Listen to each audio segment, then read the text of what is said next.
Obrigada aos amigos que me recebem tão bem. Vamos ter uma conversa aqui, tá certo? Eu vou selecionar alguns trechos, porque eu pensei em algo bem prático para a gente. Esse tema, Atitudes Renovadas, é de um livro de Joana de Ângeles. Tem 30 capítulos. A atitude se reflete como? Né? Se expressa através dos nossos atos, de nossas palavras. E aí a gente vai para renovar. Quando a gente vai lá para o dicionário, diz assim, ficar melhor, ficar como novo, requintar, aperfeiçoar, ou seja, para frente, né? Então, nesses 30 capítulos, Joana traz dicas, orientações de como a gente transformar essas atitudes, para atitudes melhores. Essa é a ideia. Para assim a gente ter paz e para assim também nós convivermos melhor com o outro, nos relacionarmos melhor, né? Culturalmente, a gente liga muito renovação a ciclos. Então, a gente se depara, por exemplo, fazendo reflexões para mudanças no Réveillon. Um ano, a gente passa um ano, aí quando chega no Réveillon, ela fala muito isso também na obra, ela diz que o homem, apesar de racional, de ser um animal racional, ele não reflete, ele age, às vezes, sem pensar, na maioria das vezes, né? Então, nós temos esses ciclos aí, para essas renovações, nossos aniversários, né? Os meses são ciclos. Então, lá no Fonte Viva, capítulo 107 de Emmanuel, tem uma mensagem chamada Renovemo-nos dia a dia. E não em ciclos, e não em períodos, né? Na carta de Paulo aos Romanos, no capítulo 12, fala assim: transformai-vos pela renovação de vossa mente, para que proveis qual é a boa, agradável e perfeita vontade de Deus. Então, quando diz transformar pela mente, está falando do pensamento, né? Do raciocínio e a vontade de Deus, porque nós sabemos que nós somos mais ou menos felizes proporcionalmente à distância que estamos, próximo ou longe das leis de Deus, né? Então, nós temos aí uma tendência a um tipo de renovação forçada, que é pela dor, né? Lá em Lucas, no capítulo 3, versículos 7 a 8, diz assim: assim diziam as multidões que afluíam para serem batizadas por ele: raça de víboras, quem vos ensinou a fugir da ira vindoura? Produzi, portanto, frutos dignos do arrependimento. Essa palavra arrependimento é importante. Ela hoje quer dizer o quê? Lamentação. A gente se arrependeu de algo que a gente fez no passado, que não foi bom, né? Mas naquela época, o sentido de arrependimento era a gente fazer uma mudança de mente, de opinião, de sentimento e de vida, né? Quando a gente vai lá em Zacarias, o pai de João o Batista, quando ele aparece para João Batista, para confirmar que João realmente é o Elias, aquele pai da raça, né, que assassinou os sacerdotes de Baal, mais ou menos de 450, 800, porque tinha outros sacerdotes também.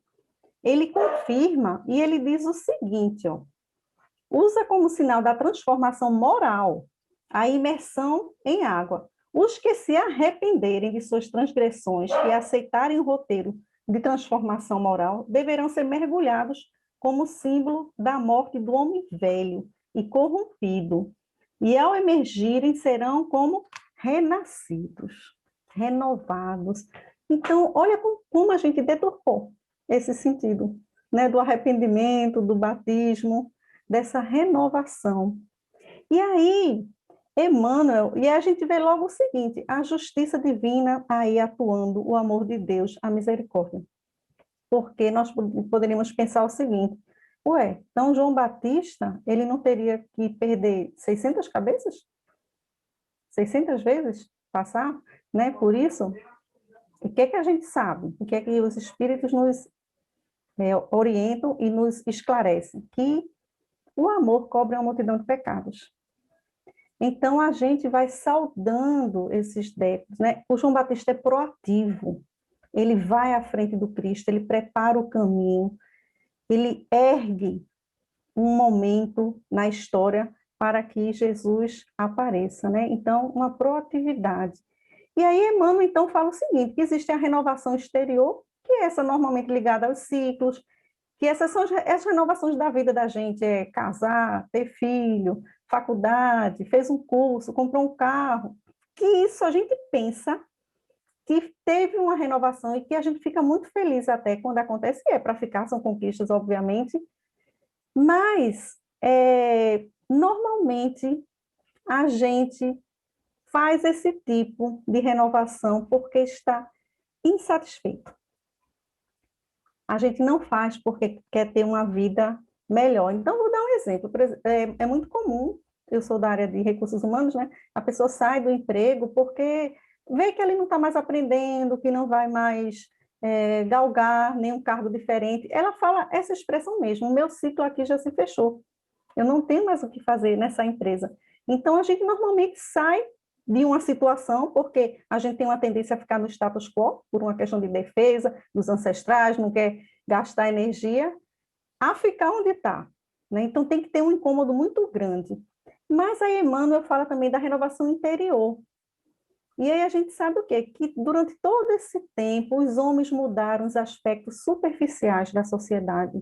Nunca conseguiram mudar o rumo das coisas, a felicidade do homem. Então, a gente vê leis novas, legisladores, governos, e não se altera, não resolve a problemática humana, né? O único ser que desencadeou o único movimento de renovação social sustentável foi Jesus. Uma estratégia. Ele atinge o cerne da questão. Qual é a proposta do Cristo? Qual foi a proposta dele? Mudar o homem. E não os sistemas de governo. Mudando o homem, muda tudo que está ao redor. Mudam até as pessoas, porque a gente influencia, a gente inspira. Né? O bem contagia também, não é só o mal. Então, nós vamos centrar essa conversa da gente muito em torno do Evangelho. A gente está falando de quê quando fala do homem? A gente está falando de comportamentos, de ética, de moral, né? E aí, o Emmanuel também nos diz o seguinte, que essa transformação exige uma mudança para renovar e que influencia as pessoas e que é importante avançar no conhecimento superior, ou seja, justamente sair dessa zona de conforto, galgar algo melhor, né? Ainda mesmo que a marcha nos custe suor e lágrimas. É a lei do progresso. Nós precisamos fazer sacrifícios e renúncias, e vamos ter, se quisermos mudar. Né? A dor vai causar esse desconforto. O que nos tira dessa rota, que deveria ser a rota natural da gente? Joana de Ângeles usa muito uma expressão assim, nós andamos distraídos, com as nossas ocupações fúteis. Ela fala assim mesmo. É o materialismo. Por quê? Porque é justamente o contrário do espiritualismo. Né? A gente coloca na frente, esquece que esse mundo é transitório, ele é ilusório. Né? Quando Jesus diz, meu reino não é deste mundo, ele já está falando sobre isso. Quando ele fala de uma vida futura, quando ele ressuscita, o que é que ele está dizendo? Que a vida faz sentido só se a gente compreender essa questão espiritual. Porque se a gente ficar só na questão material, a gente não vai querer mudar. Para que mudar? Para que esse esforço? Vamos aproveitar, já que não tem nada além da vida, né? Então, essa compreensão da vida após a morte, que tudo continua, também nos ajuda nessa renovação, né? Nessa renovação interior. Aí, lá no capítulo 30 dessa obra, Joana diz o seguinte: fadados à plenitude, cabe a cada um de nós a responsabilidade de nossas escolhas. E aí, o que é que a gente vê? A ciência se aproximando do espiritismo, dizendo assim, a PNL, a programação neurolinguística, nós somos o resultado de nossas escolhas. Olha, se a ciência, que tem uma visão só dessa existência, já chegou a esse consenso, o espiritismo, que amplia para uma visão imortal, a gente sabe que o que tem lá no Livro dos Espíritos, que quando a gente não encontra a razão de nossas aflições nessa encarnação, é porque elas estão mais pretéritas. Então, nós estamos falando de comportamentos, de hábitos milenares que nós trazemos de outras encarnações. Nós estamos falando de uma mudança para melhor, que é preciso a gente fazer para a gente viver em paz e se relacionar melhor, né? Então, eu escolhi, por conta disso, um capítulo que eu acho que serve de base para todos, é o capítulo 22, que fala de emoções. Porque não dá para a gente falar de mudança sem falar de emoções, que vem do verbo emovere, do latim, né? Que quer dizer o quê? Se mover, se movimentar. Lá no capítulo 26, Joana fala assim: o equilíbrio é a postura ideal em todas as circunstâncias da vida. Sistema nervoso alterado, vida em desalinho. Ela completa isso no Vida Feliz. Bom, então a gente sabe o quê? Sem o equilíbrio emocional, a gente não vai para canto nenhum. A gente pode acabar com a vida da gente. Tudo precisa do equilíbrio emocional, da inteligência emocional, que a academia chama de cognição socioemocional. Ela nos diz que é possível essas emoções, que são reações automáticas, fisiológicas, elas vêm. Nós não podemos lutar contra elas, elas vêm. Essas emoções nós podemos regular. Ela fala bem claramente isso, que está bem condizente com a psicologia, nesses processos fisiológicos. Basta a gente observar o animal. Ele tem emoções igual a gente. Se a gente desafiar, ele vai agredir. Ele vai ter aquela emoção, né? E essa emoção sai que a gente não percebe. São milésimos, 10 segundos de milésimos, a gente já está com a pupila dilatada, a gente já está todo arrepiado. Ela vem simplesmente, né? Então, o que é que eu tenho que fazer? Eu tenho que trabalhar na reação dessa emoção. Por que é bom a gente regular essa emoção? Quando a gente se regula, se autorregula, a gente também regula o outro. Então, com a nossa calma, por exemplo, uma pessoa que chega agitada, a gente pode ir aos pouquinhos baixando também a agitação dela, diminuindo, né, esse estado emocional de agitação. Tudo pode ser desenvolvido, né? E aí, Joana diz o seguinte, que essas emoções, quando a gente transforma em pensamentos positivos, a gente vai para o lado positivo, ela aclara a percepção da verdade, da solidariedade, das atitudes gentis. Isso, a gente está falando o quê? A gente está falando de evangelho. E vamos refletir à luz da doutrina espírita aqui. Jesus é o maior exemplo de controle das emoções.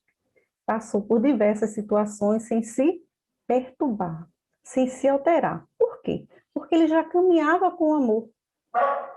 Ele já caminhava com a bondade, com a compaixão. Ele já estava nesse nível.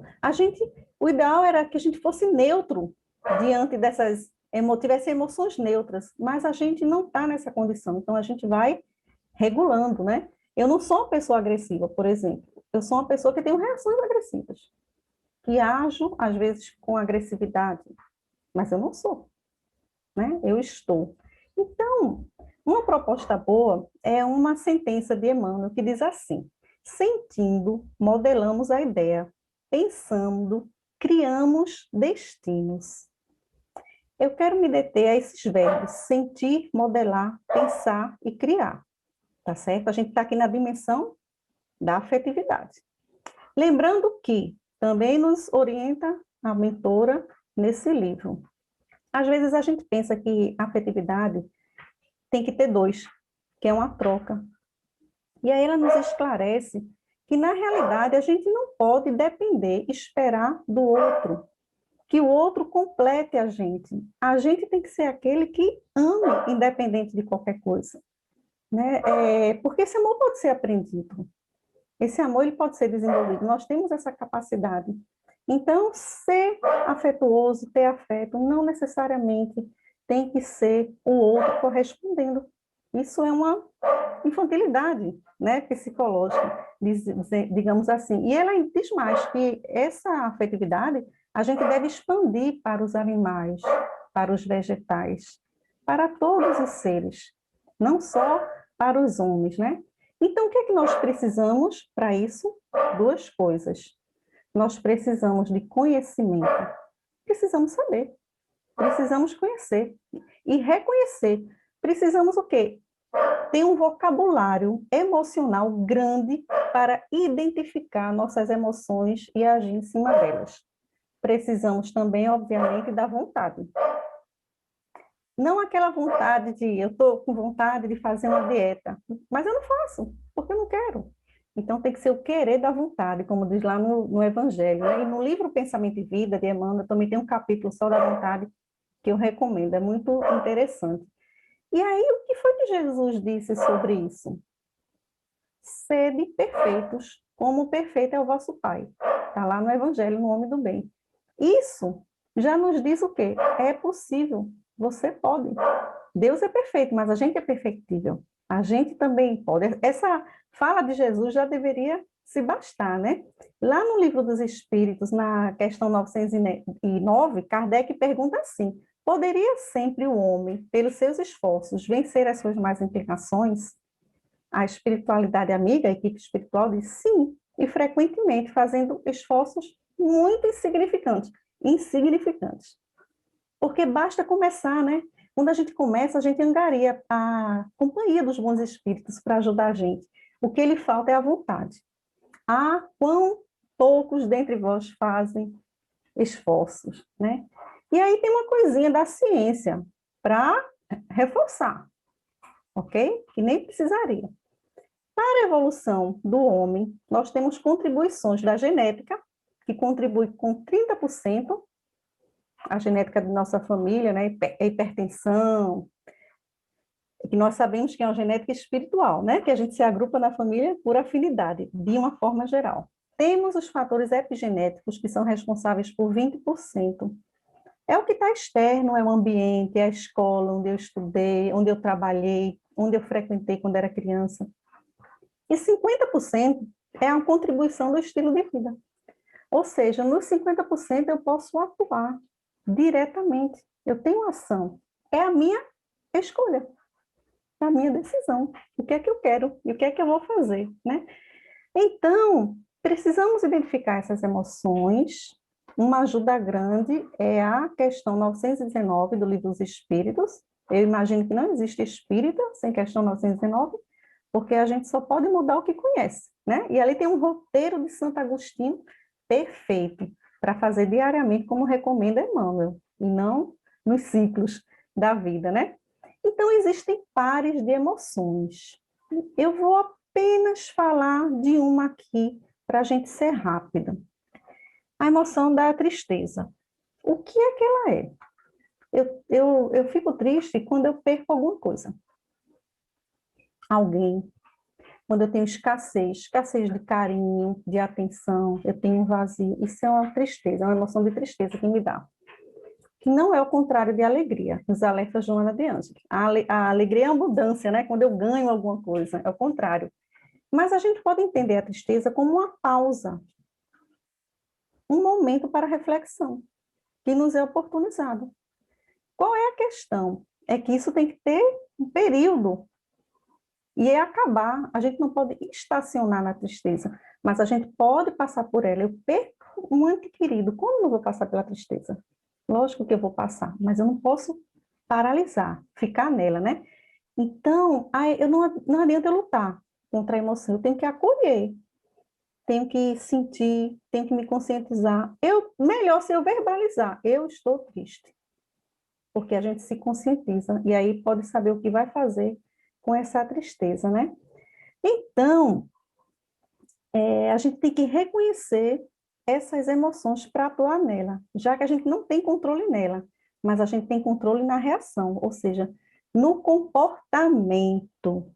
Como é que a gente vai fazer? O que é que a gente vai fazer, a gente conhecendo essas emoções e conseguindo identificar? Às vezes a gente sente algo que não sabe nem por quê. Então, por exemplo, aqui no exemplo da tristeza, acordei triste. Aí a pergunta é o contrário. Por que que eu estou triste? Eu estou triste porque eu perdi alguma coisa, não é isso? Então, o que foi que eu perdi? O que é que está faltando? O que é que está me dando vazio? Faz a pergunta ao contrário, né? Para a gente poder agir, né? Então, a emoção se transforma num pensamento. A gente elabora ela e se transforma num pensamento. Por isso que ela diz que o homem, quando ele é inconsequente, não pensa. A maioria de nós. O maduro, emocionalmente, espiritualmente, ele reflete antes de agir, né? E lá no capítulo 28, ela diz o seguinte, que a saúde da gente tem a ver com as estruturas morais da gente, nós sabemos, né? Se refletíssemos e se cultivássemos bons sentimentos, combateríamos os agentes enfermiços, ou seja, as desorganizações das células da gente. Então, a gente já está falando de sentir, a gente precisa falar de modelar o pensamento, que é a elaboração da emoção. Nessa dimensão do sentimento, é bem complexo. A dimensão do sentimento, ela junta emoções. Então, por exemplo, se eu tenho ciúme, esse sentimento, quais são as emoções que estão aí dentro do ciúme? É uma soma. O sentimento é uma soma de emoções. Vai estar aí no ciúme raiva, medo de perder a pessoa, uma tristeza, uma preocupação, uma antecipação. Junta isso tudinho com a história de vida da pessoa, com a educação dela, vai formar um pensamento depois disso. Olha como é complexo o sentimento. Por isso que quando a gente fala de empatia, a gente não pode desvalorizar do outro com frases feitas. Ah, isso vai passar, isso já aconteceu comigo, é assim mesmo. A dor de cada um é diferente, não existe igual. Empatia não é só se colocar no lugar do outro, é muito mais do que isso, né? Então, a gente deve, para a gente ter empatia com o outro, a gente ficar na dimensão do sentimento. Não perguntar o que aconteceu, mas perguntar como você está se sentindo. O que você está sentindo? Nessa dimensão do sentimento é que a gente consegue estabelecer uma sintonia com a pessoa. É na dimensão do sentimento e não da racionalidade, né? É por aí. Então, vamos falar de modular, que Emmanuel fala. A gente, para modular, o que é que a gente tem que fazer? Existe um sequestro físico, que a gente sabe o que é, quando levam nossos bens, leva nós, né? E tem um sequestro emocional, que é quando as emoções te privam do equilíbrio. A gente perde a moderação, perde o autocontrole, né? No sequestro físico, a gente não tem o que fazer, correto? Mas no sequestro emocional, eu posso atuar nele, né? E controlar essa emoção. Então, eu ir recuperar meu bom senso. Por quê, gente? Por que isso é importante? Qual é a dor do sequestro emocional, quando a gente se desequilibra? Quando ele leva a razão da gente, leva o bom senso? O arrependimento. A ressaca moral, a famosa ressaca moral. A gente fere um amigo, a esposa, um filho, um colega de trabalho. É isso que acontece quando a gente se descontrola, né? Então, a gente precisa, com essa questão 909, quando a gente faz um exame diário, a gente começa a identificar qual é a emoção que aparece mais. Aí eu identifico qual é o meu padrão de comportamento. Ah, eu ajo normalmente com violência, por exemplo, porque todo dia tem um fator que aconteceu ligado a isso. Eu entendendo isso, eu vou eleger ele para trabalhar. Porque não adianta eu querer resolver tudo de uma vez só. Eu tenho que eleger as prioridades. Eu elejo a que aparece mais dentro desse padrão de comportamento e aí vou trabalhar em cima dele. Aí vem a perguntinha, né? Como vamos trabalhar em cima dele? Nosso sistema nervoso, ele tem o alarme, são as emoções de medo, antecipação, de raiva, né? São aquelas emoções que nos afastam, a gente tenta evitar, e tem as de recompensa, que é o contrário, a gente se aproxima, né? São aquelas do prazer, confiança. Você tem que saber qual é o sistema nervoso que está sendo ativado, para compreender. Sabe por quê? Se o seu sistema de alarme foi acionado, você teve alguma dessas emoções, que são emoções perigosas, a qualquer hora você pode explodir. Porque não é feito, não é uma coisa que vai te causar um problema, é o dia a dia, é o acumulado. A gente tem que trabalhar no que está acontecendo pequenininho.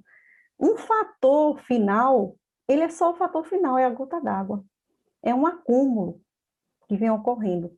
E da mesma forma, o sistema de recompensa também não pode ficar só na recompensa, só no prazer. Porque senão a gente fica acomodado. A gente não quer mudar, né? Então, a gente tem que, primeiro, identificar esse sistema, porque eles são hábitos emocionais que a gente tem, né? Então, como é que a gente vai regular isso? Joana fala, sabe o que para a gente? A gente já está no criar. Ó, a gente passou pelo sentindo, né, de Emmanuel, modulamos e criando, estamos no criar já, tá certo? O que que a gente vai fazer? Como é que se regula a emoção? A Joana diz o seguinte: primeiro, a gente diminui o volume da intensidade. A gente está muito irritado, então a gente para. A gente vai no banheiro, a gente toma água da paz, né? Chico Xavier, a gente ora, a gente faz uma prece, a gente desliga um telefone, a gente faz qualquer coisa, mas a gente tem que parar. A gente também regula mexendo na direção. Eu não vou xingar o outro, eu não vou direcionar para o outro. É a questão da direção, não vou direcionar para outra pessoa. Eu tenho que pensar, o que é que essa situação, não a pessoa, o que é que essa situação está querendo dizer para mim, me ensinar? Porque o outro é o mestre. Nossos algozes são os nossos mestres. Eles estão nos ensinando alguma coisa. Então, eu tenho que mudar a direção. Não posso atacar o outro. O outro não tem culpa, né?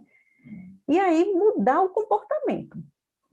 Como é que muda o comportamento? Tem 3 palavrinhas: planejar, preparar e agir. É a mesma coisa que a gente faz quando está no carro, quando tem um automóvel, a gente tem que fazer revisão, a gente tem que parar. Tem uma coisa hoje chamada burnout, que é um estresse, um cansaço emocional de muito trabalho. Os médicos estão tendo muito por causa da pandemia de Covid-19. Que a meditação é muito eficaz, a respiração. Por quê? Porque a respiração, ela abre espaços entre um pensamento e outro. E aí a gente descansa. Por isso que faz bem, né? E por último, nós precisamos ter atividades realmente para equilibrar, atividade física mesmo, para equilibrar essas emoções, essa energia, né? Então, fatores importantes para a gente continuar aqui. 2 coisas para o equilíbrio emocional. Primeiro, a gente tem que ter um propósito. O propósito pode ser geral, pode ser específico. Eu posso ter um propósito para a família, um propósito para o trabalho, eu quero chegar em tal função, para a família, eu quero ter X filhos, planejar. Eu tenho que ter os propósitos, primeiro, né? Esse propósito, ele não pode ficar só assim na minha cabeça, eu quero uma vida, o que é que eu quero de uma vida? Como é que qual é a plenitude de vida que eu quero? Eu quero uma vida X. Ok, aí vai para o planejamento, organização, disciplina, esforço. Isso fala de esforço. Quando eu tenho um planejamento, ele vai me manter focado. E eu não vou perder tempo com detalhes. Essa é a estratégia. Não é detalhes de Roberto Carlos, não, viu, gente? Detalhes de Roberto Carlos está tudo bem. Pode escutar, não faz mal a ninguém. Faz bem para o coração, tá? Mas quando eu não tenho um planejamento, quando eu não tenho um foco, um propósito grande, eu vou prestar atenção nos detalhes. Esses detalhes vão tomar uma dimensão grande. Esses detalhes vão ficar importantes para mim e eu vou ficar, deixa a vida me levar. Outro cantor, Zeca Pagodinho, hoje eu estou meio musical. Vai acontecer isso. Então, se não tiver sua mente focada em algo, o que é que ela vai fazer automaticamente? Ela vai prestar atenção em 3 coisas. Se sua mente não tem um foco, um propósito. Primeiro, focar no medo.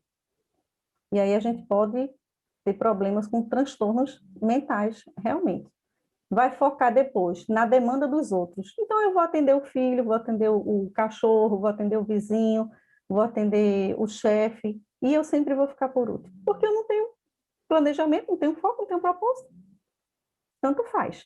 E terceiro, eu vou focar onde? No prazer. Então, eu vou começar a dar muito valor, bebida, comida, sexo, de uma maneira exacerbada. Eu comecei a ficar com minha vida girando em torno disso, né? Então, o que é que acontece? Esses detalhes vão controlar a sua vida. Você perde o controle, né? Então, a gente tem que ampliar, tem que sair desses detalhes para uma visão panorâmica, para ter um equilíbrio, né? O que é que me faz sentir pleno? O que é que eu quero alcançar? O que é que eu quero realizar? E aí a gente está falando do quê? O propósito. O outro fator é o como. O como a gente estava conversando até agora. Como eu vou lidar com essas emoções? Como eu vou fazer esse caminho? Para isso é a meditação. A mente serena é que ela ajuda na transformação. E aí, gente, tem uma diferença entre simplesmente mudar, porque mudar não quer dizer que mude para o bem.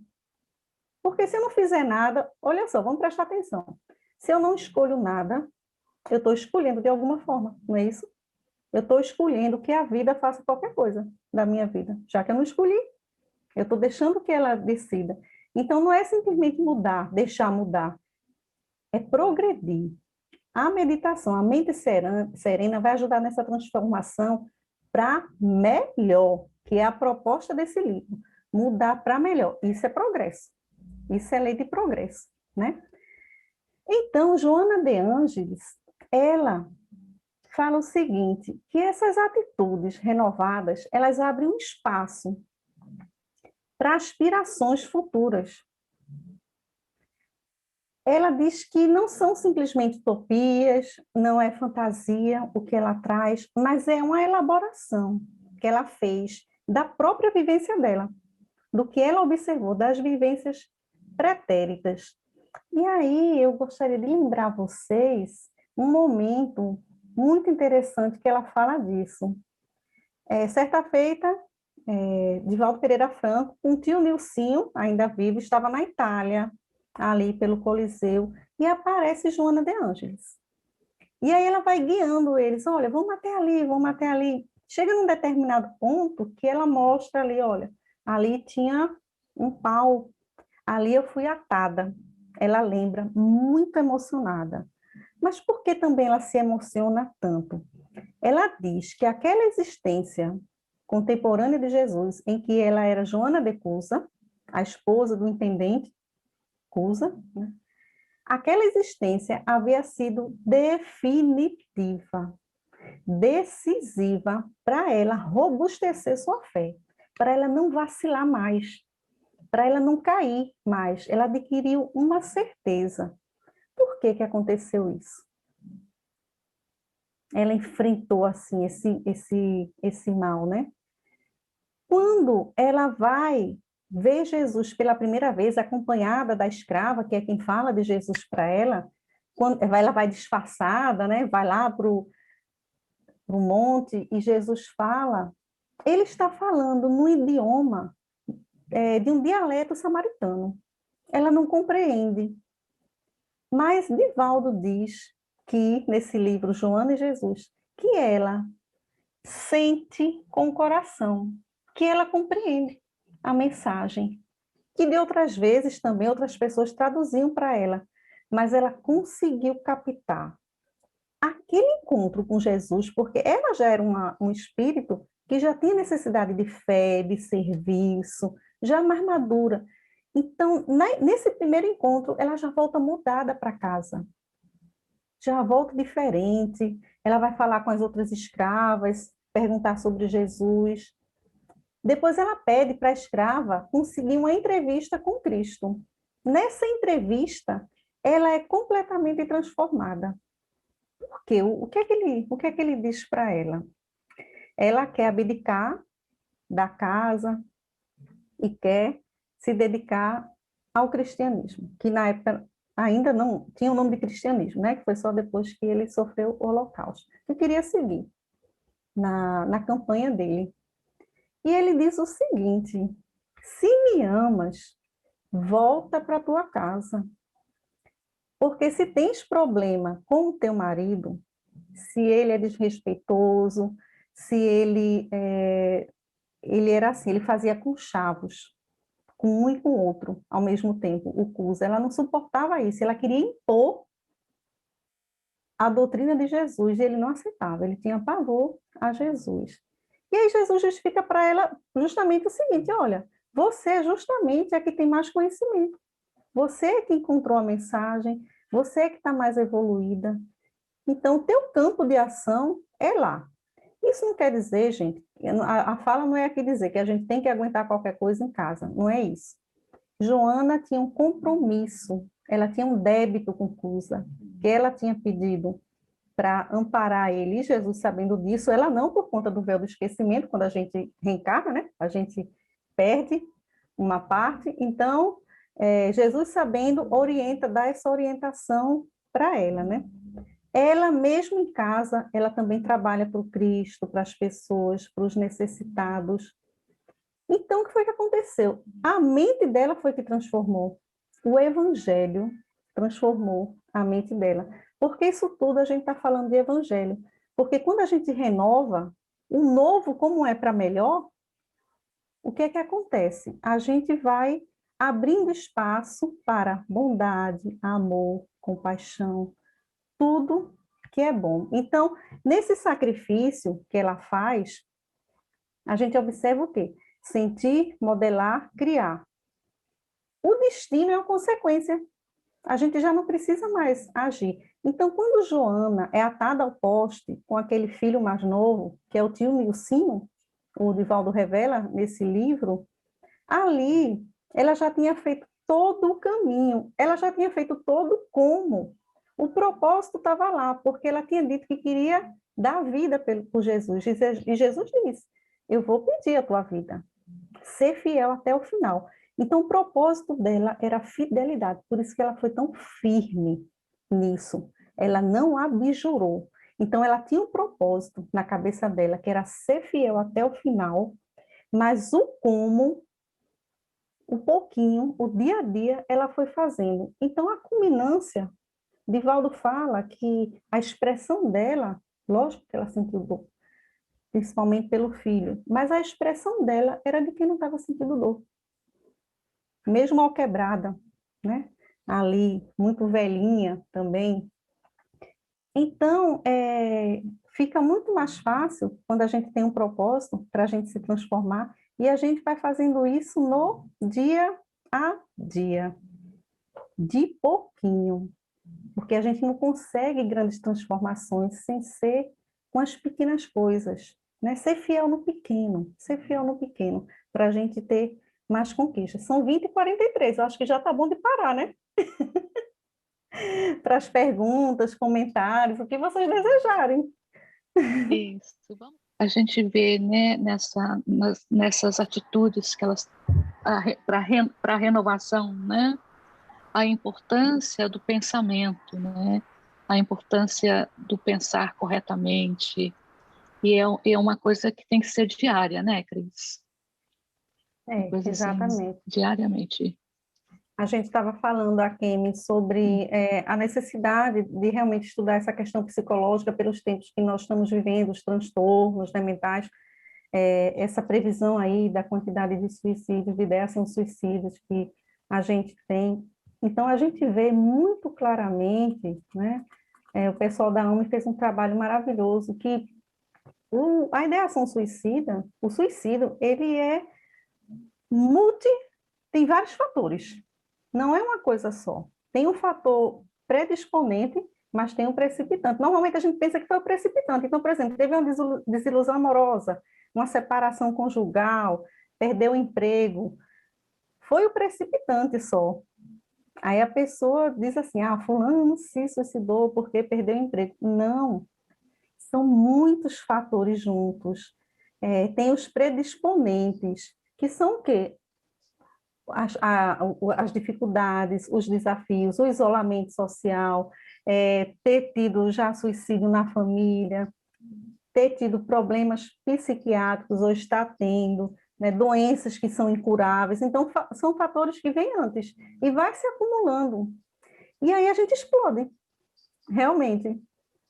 Então, a ideia de trabalhar o dia a dia e de identificar essas emoções para poder trabalhar em cima delas é justamente para não ter esse acúmulo. Porque se a gente acumula, quando chega um fator precipitante, basta o embriaguez, basta tomar um pouquinho a mais de álcool, vai ser o fator precipitante.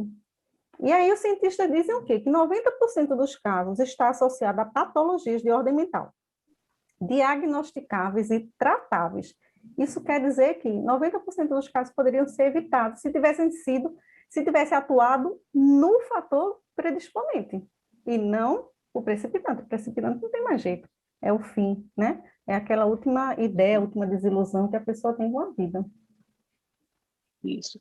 O Tiago está com a mãozinha levantada. Tiago, por favor. Oi, Cris, novamente. Oi. Mestra, muito obrigado. E eu tenho uma pergunta, e eu acho que isso é muito relacionado nos momentos que nós vivemos hoje, né? Como você mesmo disse, nessa pandemia, o número de informações, as pessoas, eles têm um acesso às informações muito rápido e acaba sendo eles muito sensíveis a essa informação, né? Obviamente, os números, o noticiário e tudo mais. E nós temos que ter sempre a guarda, né? De sempre prestar atenção no que está ao nosso redor, mas também não se engajar com aqueles que queiram fazer parte daquela conversa, né? Ou daquele noticiário e tudo mais. Mas como achar esse equilíbrio entre a empatia do que o outro está sentindo diante de tantos noticiários, notícias e WhatsApp e tudo, e não se passar uma pessoa que não tenha uma empatia sobre aquilo. E eu acho que às vezes isso acaba sendo como, um desafio diário, né? Porque nós, ainda mais nós espíritas, que temos essa essa consciência, né, de tomar cuidado com esses tipos de informações, mas não necessariamente as pessoas que estão ao nosso redor também têm essa consciência. E nós também queremos fazer com que essa energia seja, como você mesmo falou no começo da palestra, elevar essa energia, estar ciente, mas como usar o equilíbrio entre a empatia, né, com essas pessoas e também não se deixar levar por esses tipos de noticiários ou aquela pessoa que queira trazer esse tipo de notícia para nós dentro do nosso círculo. Muito obrigado. Isso. Obrigada a você pela pergunta, foi ótimo. Olha só, para ter empatia, a gente não precisa concordar com a pessoa. E a gente também precisa pôr um limite para nós também não nos contaminarmos, né? A empatia vai além daquela historinha, né, de se colocar no lugar do outro e tal. A gente confunde muito com simpatia. Simpatia são iguais. As pessoas se mesclam, elas se misturam, porque elas são iguais, não vai ter tensão, realmente. A empatia, não necessariamente você tem simpatia com a pessoa, pelo contrário. O que é que vai afastar cada vez mais você da outra pessoa? São os valores. Quanto mais distante forem os valores, os seus e da outra pessoa, mais difícil é a empatia, né? Obviamente. Então, para ter empatia, você precisa saber o que é importante para o outro, saber o que o outro está sentindo. Então, meu amigo, é levar a reflexão, a maiêutica socrática mesmo. Não precisa concordar, não precisa impor, mas você vai dizer o seguinte, meu amigo, porque o que é que você está sentindo? Ou a dimensão do sentimento, que é onde a gente se conecta. O que é que você está sentindo? Aí ele vai dizer, porque ele está sentindo o quê? Medo. Não é isso? Qual é o par da emoção medo, que nos leva a fugir ou a lutar, a se defender? É a confiança. Se eu estou com muito medo, é porque eu estou pouco confiante. Nesse caso da pandemia, a confiança em Jesus, a confiança em Deus. Quanto mais eu tenho medo, é porque minha confiança está menor. Está faltando, porque a confiança aproxima, a gente fica confortável, né? A gente fica tranquilo, fica calmo. E tem técnicas para se proteger. Então, por exemplo, olha só a ansiedade, um comportamento ansioso, que uma pessoa dessa provavelmente tem, um comportamento de antecipação. Quanto mais eu tenho ansiedade, mais eu quero me alimentar daquilo. Eu me retroalimento da pandemia. Então, quanto mais ansiedade eu tenho, mais eu quero saber, mais eu quero ligar a TV, eu quero falar sobre aquilo, eu quero saber de quem morreu. Então, a primeira coisa é que eu tenho que quebrar esse ciclo. Eu tenho que, não, só posso assistir televisão uma vez no dia, para tomar conhecimento, obviamente, para não ficar alienada. Então, mas isso passa por onde? Isso passa pela conscientização. Essa conscientização que começa por aí. O que é que você está sentindo? Ah, é porque eu tenho medo. Reconheceu, é isso, identificou? Medo de quê? E aí vai tratar na reação. no comportamento, controlar aquele medo que é um medo externo, sabendo disso, que o par dessa emoção, o medo, é a confiança. Num caso que a gente não tem controle sobre a situação, que é uma pandemia de Covid-19, a gente só vai confiar em Deus mesmo. Só vai confiar em Jesus. A gente tá nas mãos, a gente sabe, né? A gente faz a parte da gente para se proteger, para proteger o outro, mas a gente sabe que se tiver de acontecer, acontece, se tiver de se contaminar, vai se contaminar. Da mesma forma que a gente se expõe, não por irresponsabilidade, mas por uma necessidade, e a gente não fica infectado. O contrário também é verdadeiro. E aí eu vou dar um depoimento. Eu estou com uma irmã minha, que é paciente de câncer há mais de 2 anos, entrou na pandemia, ela é muito doente, eu vivo em um hospital. Eu sou um vetor. Nunca peguei, nem eu, nem ela. A gente se protege, a gente faz a parte da gente, a gente se protege, protege o outro, e não deixa ninguém chegar perto de mim. Não chegue perto de mim, eu sou um vetor. Eu assusto mesmo, sabe? Vim do hospital agora, a pessoa corre. Mas fazendo a parte da gente e confiando, né? Então, é combater o medo dessa pessoa com confiança, trazendo para ela esse consolo, esse conforto, trazendo o evangelho, né? Que tem algo maior, que nada está descontrolado, que Jesus está no leme. Ele está com a gente antes da gente ser e vai ficar com a gente até o final dos erros. Olha aqui, amigo. Não é? Nada está fora de controle. Esse vírus, inclusive, foi a gente mesmo que criou, que fabricou nossos pensamentos perniciosos, né? Essa atmosfera que a gente fez. Obrigada, Cris. Acho que tem uma pergunta no chat. Cris Guedin, você pode fazer essa pergunta, por favor? Faço sim. Uma pergunta da Pamela. Ela pergunta, no caso das emoções, o pânico também é considerado emoção. Como lidar emocionalmente? Olha, a gente tem que pensar uma coisa. A gente tem que cuidar do corpo e da mente. A gente tem que procurar uma ajuda profissional. É um ciclo. Tanto o espírito da gente, que a gente sabe que a gênese das doenças estão no espírito. Então, tanto a gente sabe que o espírito vai imprimir no perispírito da gente, nas emoções da gente, aquelas impressões, né? Aquelas características, às vezes aquelas necessidades de ajuste, tanto a gente sabe, e isso pode atingir o organismo físico, mas o contrário também é verdadeiro. Então, a gente tem que agir nas duas frentes. Por isso que o relaxamento do físico, não cuidar do organismo, é um suicídio indireto. A gente precisa ir no médico, mas também da evangelização da gente. A gente precisa amar também, né? A gente precisa se aproximar dessas leis de Deus, até para suportar uma situação dessa. Mas ação, né? A gente está falando de atitude. Atitude é ação mais palavra. Ação. Procurar as duas ajudas. Ajuda profissional e ajuda espiritual para isso. Se não tem força, porque a gente está numa situação que a gente não tem força, né? A gente precisa do outro. A gente vive, nós somos seres gregários. Nós necessitamos uns dos outros. Então, a gente precisa receber ajuda, aceitar ajuda. Às vezes a gente não quer aceitar. E a gente precisa aprender a pedir também, ser humilde e pedir. Porque o que é um passe? Um passe é para uma pessoa que não está em condições de fazer uma oração sozinha. Ela está tão perturbada que ela ela não consegue nem começar um Pai Nosso. E aí vai no centro, a gente faz uma oração junto com a pessoa ali, faz uma vibração, a gente está junto. Então, a gente nasceu para estar junto. Empatia é muito estar junto, sabe, Rafael? Mais do que se colocar, porque eu me colocar no lugar do outro, eu vou me colocar com as minhas ideias, minhas experiências, mas eu tenho que estar junto e disponível. Isso já é, assim, o início da cura, né?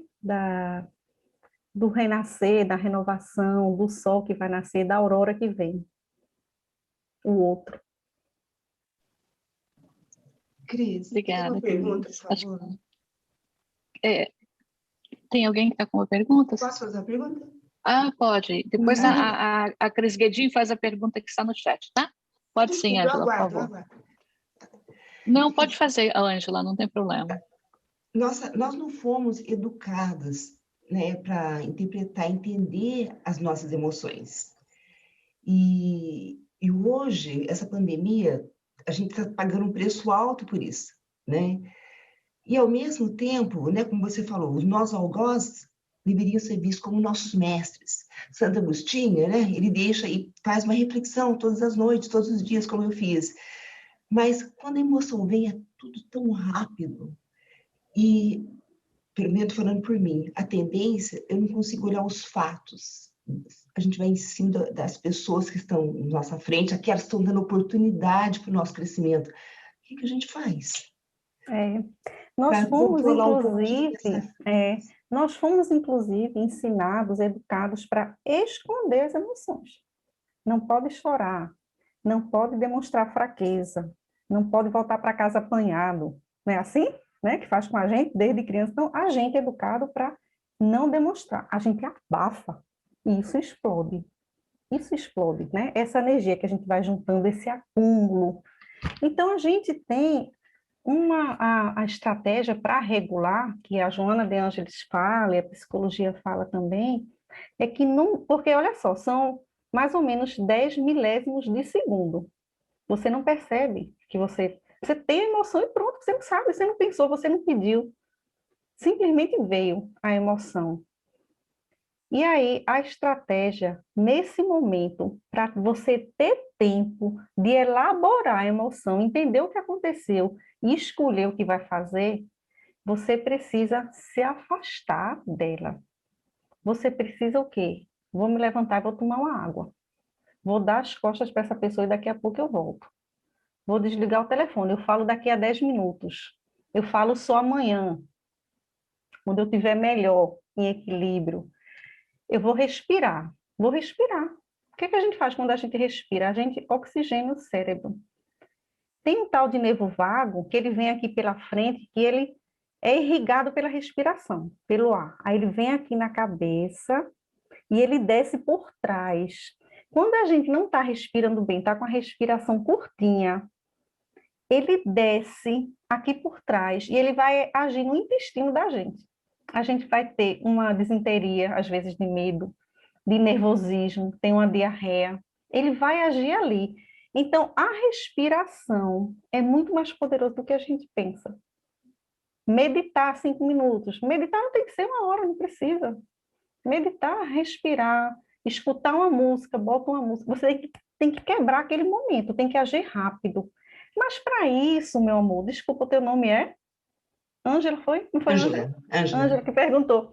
Mas para isso, Ângela, a gente tem que o quê? Tu falou aqui, a gente tem que conhecer, a gente tem que ter esse vocabulário emocional, conhecer essas emoções, começar aos pouquinhos a identificar, opa, eu acabei de ter uma raiva. Mesmo que você reconheça depois de já ter feito alguma coisa, de ter dito algum desaforo, mas é um começo. Opa, eu tive raiva agora, eu fiz isso. O conhecer, o identificar e o ficar acompanhando é que vai fazer com que você cada vez haja mais rápido possível. Mas começa por aqui, ó. Começa por aqui, por essa conversa, né? Por um aprofundamento. Eu trouxe algumas emoções, mas tem tanto curso aí. Porque, olha só, a cognição socioemocional, que é a inteligência emocional, ela tem que ser aprendida. Como é aprendida a cognição racional? Como é que você aprende a ler? Conhecendo, estudando, conversando aqui, que isso aqui é o quê? Isso aqui não é, isso aqui é uma sensibilização só, é muito pouco tempo, né? É só uma sensibilização para despertar, olha, esse assunto é importante. Não é só a psicologia que está dizendo, não, Joana de Ângela está corroborando. É para isso, para esse despertar. Então, para aprender, não precisa conhecer, ir para a escola, ler, estudar, fazer exercício, é a mesma coisa. Se você tem uma doença física, uma dor de estômago, você vai para o gastro. Se você tem uma dor emocional, se você tem uma questão emocional, você tem que ir para o psicólogo. É a mesma coisa. Então, é aos pouquinhos, é assim, é conhecendo, estudando, aprofundando, reconhecendo, prestando atenção. questionando. Ai, e acordei com um mau humor terrível, com uma raiva. Opa, raiva é o quê? Raiva é aquele sentimento que a gente tem quando perdeu alguma coisa, quando teve algum opositor, quando alguém impediu de eu fazer alguma coisa.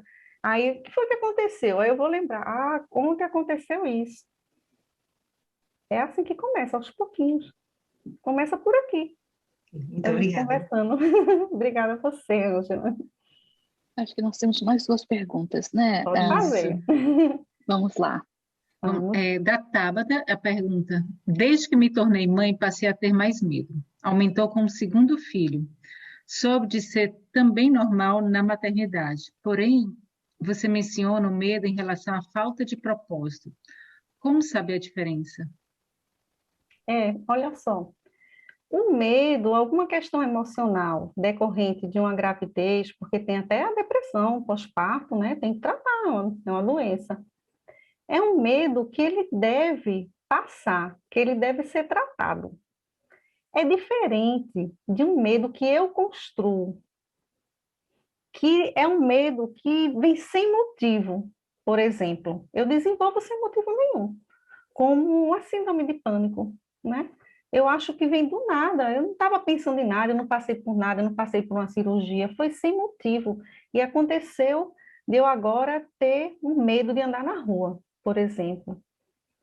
Esses transtornos mentais, quando eles são graves mesmo, né? Porque, veja bem, a gente está sujeito, qualquer um de nós, porque a gente passa por momentos difíceis. A gente toma um remédio, a gente faz uma meditação, a gente se evangeliza e a gente vai melhorando.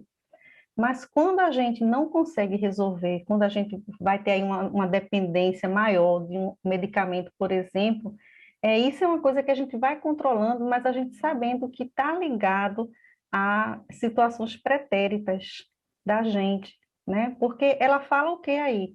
São os atavismos. De onde vêm essas emoções que a gente tem? Porque olha só, tem gente que nasce calmo já, a vida toda, um bebezinho bem calmo. Outro bebê nasce virado, o pai fica louco com ele, a gente vê temperamento numa criança. Então, ela diz que esses estados emocionais vêm de nossas experiências anteriores milenares. Por isso que é difícil, viu, Ângela? Às vezes, numa encarnação, a gente não consegue não resolver. Sim. Viu, amiga?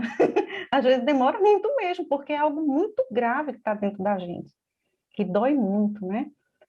O caminho, a solução para tudo, independente da solução material, que precisa também da medicina, é óbvio, não pode desprezar, mas nós temos todas essas respostas no Cristo, em Jesus, no seu Evangelho, no seu amor, na doutrina espírita. Esclarece muito, então o estudo ajuda demais.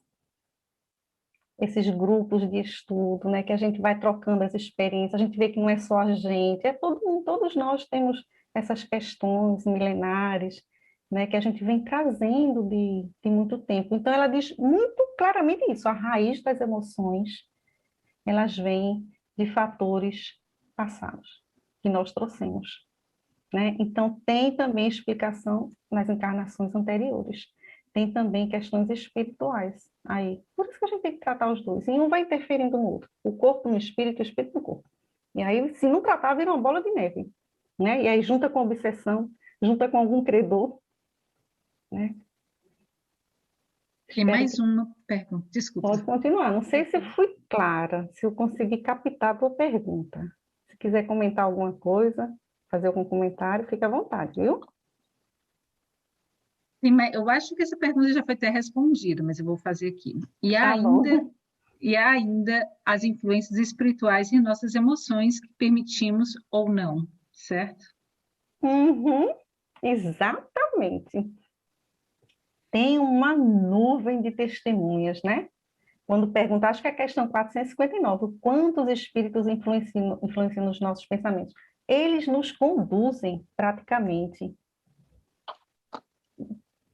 O que é que vai acontecer? Se eu passo o meu dia escutando uma boa música, leio uma mensagem, faço uma oração, sou bondosa, se eu me esforço, Se eu me esforço, só o esforço já é muita coisa. Se eu me esforço para agir corretamente, se eu cumpro os deveres que eu tinha para cumprir naquele dia, tudo que eu tinha para fazer eu fiz, a consciência, né, em paz, do dever cumprido, eu vou angariar para mim a companhia dos bons espíritos.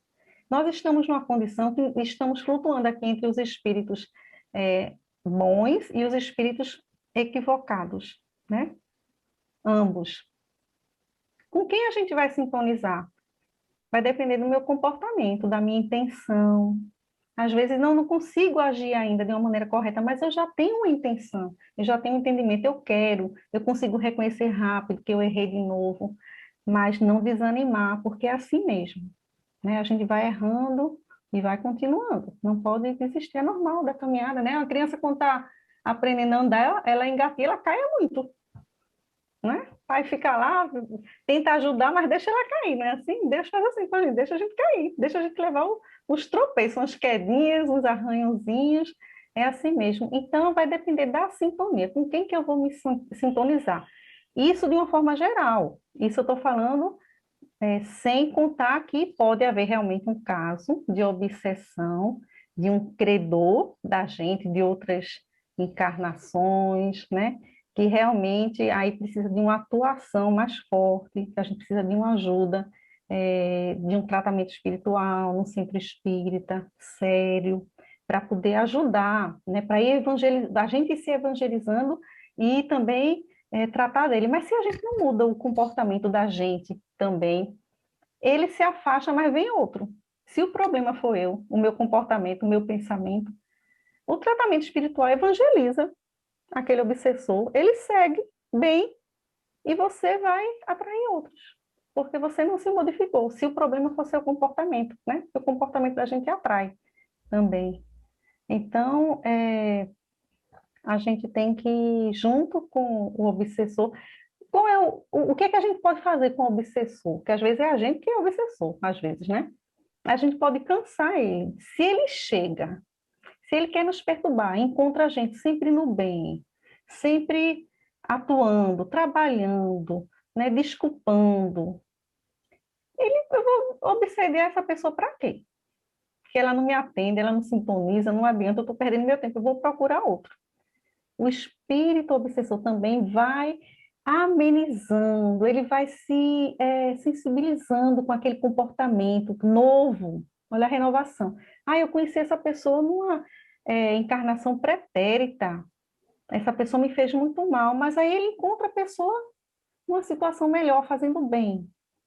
Essa pessoa já evangelizada, já mudada, já renovada. Aí aquilo ali também vai quebrando ele, vai sensibilizando ele também, e ele se afasta, né? A gente se compadece, é o conhecer. Quando a gente conhece, a gente termina se compadecendo e a gente dá os descontos, né? A gente não vai ser tão duro com o outro, tão julgar tanto, criticar tanto, né? Então, o bem é sempre um bom caminho e uma solução para tudo, né? Resolve muitas coisas. O bem, a caridade, o bom proceder. Obrigada, Cris. Acho que nós podemos, mais uma pergunta, a nossa última Sim. pergunta por causa do horário, a gente tem o ESG logo em seguida. Tem estudo, né? Você tem o estudo. Você faz... Faço, já, rapidinho. Cris, essa pergunta é minha. Tem uma frase clássica que é a tempestade, depois da tempestade vem a bonança, né? E aí eu te pergunto, por que tem que acontecer essa tempestade para que possamos ter esse equilíbrio, essa calmaria? Por que a gente precisa passar por isso para que a gente possa enxergar a calmaria depois? Entendeu? Não é. Às vezes a tempestade é a gente que fez mesmo, né? Um mau proceder, que aí a gente tem que corrigir, a gente vai passar uns desafios para poder melhorar, corrigir isso. Mas às vezes a tempestade é aprendizado, né? Nem toda prova é expiação. Agora, toda expiação é prova, né? Quando a gente tem uma expiação, a gente vai aprender também, vai virar uma prova. Mas a tempestade pode ser aquela situação para você avançar, evoluir, né? Como tem lá na Gênesis, os flagelos acontecem. E a gente, meu Deus do céu, é uma coisa revelia. Mas é o quê? É para a gente evoluir, para a gente aprender a enfrentar aquilo, para a gente desenvolver a inteligência da gente, para a gente se fortalecer, né? Para a gente, como Joana de Ângeles, que passou por aquele martírio, passou por aquela situação, ela aprendeu. E aí o que foi que aconteceu? Dali para frente foi o marco, né? Da vida dela, da imortalidade dela. Daquela encarnação para frente, ela se fortaleceu na fé, porque ela passou pela prova, né? Ela passou pelos percalços. Então, às vezes, a gente provocou, e a gente precisa ressarcir com a justiça divina, né? A lei de equilíbrio, de causa e efeito, mas às vezes é para a gente avançar. É o teste mesmo da escola que a gente faz, né? No final, para saber se aprendeu mesmo. Porque eu estou dizendo, eu tenho fé, mas sim, aí diz aí passa uma pessoa do meu lado com Covid, eu, Maria, desmaio, né? Fico doente, tem gente que fica doente, só de saber. Passou perto de uma pessoa, fica doente, começa a espirrar. Tem um menino no meu trabalho que é assim, ele pega Covid todo dia ele pega. Ele pensa, né? Obrigada, querida. Obrigada eu. A gente só tem a agradecer você estar conosco aqui, apesar do seu horário no Brasil. Então, a gente vai pedir para você, então, as suas considerações finais e também a prece, por favor, tá? Olha, eu vou fazer uma leiturinha bem rápida aqui, 2 linhas, que Joana de Ângeles termina esse capítulo, Emoções, que ela diz assim: não se podendo viver sem as emoções, né, não temos controle. Cuidar-se daquelas que edificam, em detrimento das que perturbam. Tal é a missão do homem e da mulher inteligente na terra. Então é isso. A gente cuidando das emoções, a gente consegue enfrentar qualquer situação, qualquer. Mas sem também esse equilíbrio, sem conseguir elaborar essa emoção para um pensamento saudável, né? Conseguir fazer uma boa escolha, a gente também pode comprometer qualquer área da vida da gente e botar tudo a perder em qualquer área. A gente pode se separar, a gente pode perder o emprego por conta das questões emocionais. Por isso que ela fala que é uma vida em desalinho, sem equilíbrio emocional. E por isso que eu selecionei esse capítulo do livro para a gente falar mais, porque ele é a base. Consegue isso, você vai levar o resto, né? Você vai dar conta. E vamos dar conta. Posso fazer a prece, então? Para fazer Por agora? favor, por favor, por favor. Uhum. Tá bom, Obrigada. então eu que agradeço, vamos agradecer ao Pai por essa oportunidade, nosso amigo Jesus, de todas as horas, que sempre está conosco. Nos ajuda, Mestre, a entendermos as nossas motivações, as nossas vontades, os nossos estados emocionais.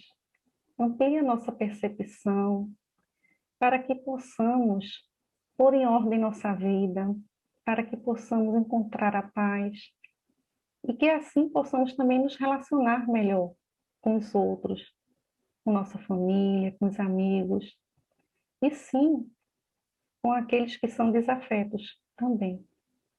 Ensina-nos o perdão, ensina-nos, Senhor, a termos humildade para buscar-te, para compreender o teu amor e para que um dia todos nós sejamos dignos de todo o amor que recebemos de ti, de todos os benefícios, e possamos não só sermos felizes por isso, mas assim como a lei pede, também colaborar contigo, distribuir, expandir, compartilhar tudo que recebemos em nome do Pai, através de ti.